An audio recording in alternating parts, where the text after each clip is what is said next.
हर साल गर्मी आती है, लेकिन इस बार सूरज मानो आग उगल रहा था। धूप इतनी तेज थी कि घर के बाहर निकलना मुश्किल हो गया था। अमीर लोग तो एसी और कूलर के सहारे इस गर्मी से बच रहे थे, लेकिन गरीबों के लिए यह किसी भयंकर संकट से कम नहीं था। यह कहानी रामू नाम के एक गरीब मजदूर और उसके परिवार की है, जो कि गांव से शहर पैसा कमाने आया था, लेकिन इस भयंकर गर्मी में 2 वक्त की रोटी और एक घूंट पानी के लिए संघर्ष कर रहे थे।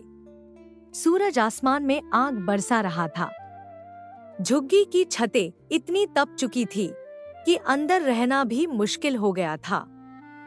रामू, जो रोज मजदूरी करता था, आज जब वह काम की तलाश में घर से जा रहा होता है, तब उसकी पत्नी सरला उससे कहती है, अजी सुनिए जी, इतनी गर्मी में कहाँ जा रहे हो? बाहर लू चल रही है। काम पर नहीं गया तो घर में चूल्हा कैसे जलेगा? मुन्ना और गुड़िया कब से दूध मांग रहे हैं। रामू अपना पुराना छाता लेकर निकल पड़ा, लेकिन बाहर की गर्मी इतनी तेज थी कि थोड़ी ही देर में उसके शरीर से पसीना टपकने लगा। चलते चलते रामू एक कंस्ट्रक्शन साइट पर पहुंचता है। वहां पर कुछ मजदूर काम कर रहे होते हैं। रामू ठेकेदार के पास जाता है और कहता है, साहब, कुछ काम मिल जाएगा क्या? घर में बच्चे भूखे हैं।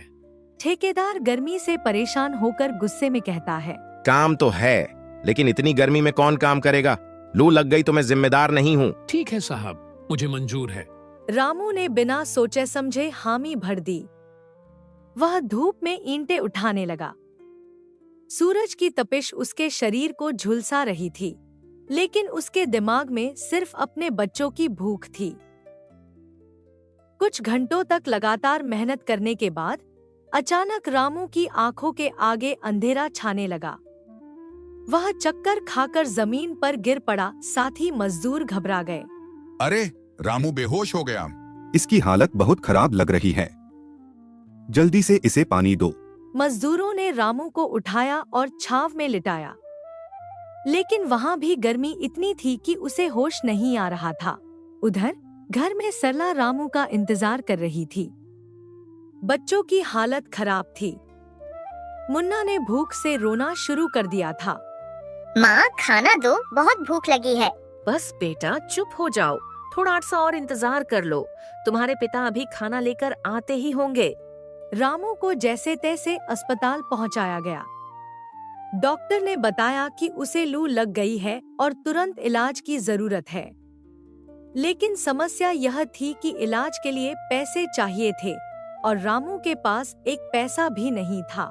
तभी रामू के साथी मजदूरों ने मिलकर थोड़े थोड़े पैसे जमा किए। हम गरीब ही गरीबों का सहारा होते हैं। रामू भाई को कुछ हो गया तो उसके बच्चे अनाथ हो जाएंगे। गरीब मजदूरों की मदद से रामू को सही समय पर इलाज मिल गया। कुछ घंटों बाद उसे होश आ गया।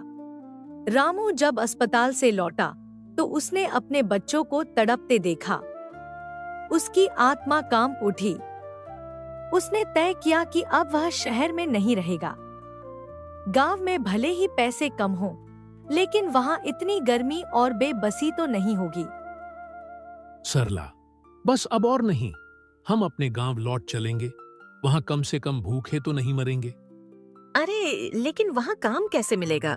हम मिलकर खेत में काम कर लेंगे। कम से कम अपने बच्चों को भूखा प्यासा तो नहीं देखना पड़ेगा। अगले ही दिन रामू अपने परिवार को लेकर गांव चला जाता है। गांव पहुंचकर रामू मुस्कुराते हुए कहता है, अब हमारी जिंदगी यहीं बसेगी। मेहनत करेंगे, लेकिन अपनों के बीच चैन से रहेंगे। ये सुनकर सरला खुश हो जाती है और बच्चे भी खुशी के मारे झूमने नाचने लगते हैं। गांव में रहना भले ही आसान न हो, लेकिन यहाँ की मिट्टी में अपनापन था। गांव में रामू और सरला ने खेतों में काम करना शुरू किया। गांव के लोगों ने उनकी मदद की। वहाँ की हवा साफ थी, पानी भी था और गर्मी से बचने के लिए पेड़ भी। कुछ ही दिनों में रामू की हालत सुधर गई और बच्चे भी अब खुश रहने लगे। यह कहानी हमें सिखाती है कि गरीबों के लिए गर्मी सिर्फ एक मौसम नहीं, बल्कि एक जंग होती है। अमीर लोग एसी और कूलर में गर्मी से बच जाते हैं, लेकिन गरीबों के लिए यह जानलेवा साबित हो सकती है। तो दोस्तों, ये थी आज की कहानी। अगर आपको पसंद आई हो तो लाइक, शेयर, कमेंट और सब्सक्राइब जरूर करिएगा ताकि हम और भी अच्छी अच्छी कहानियां आप लोगों के सामने लाते रहे। धन्यवाद।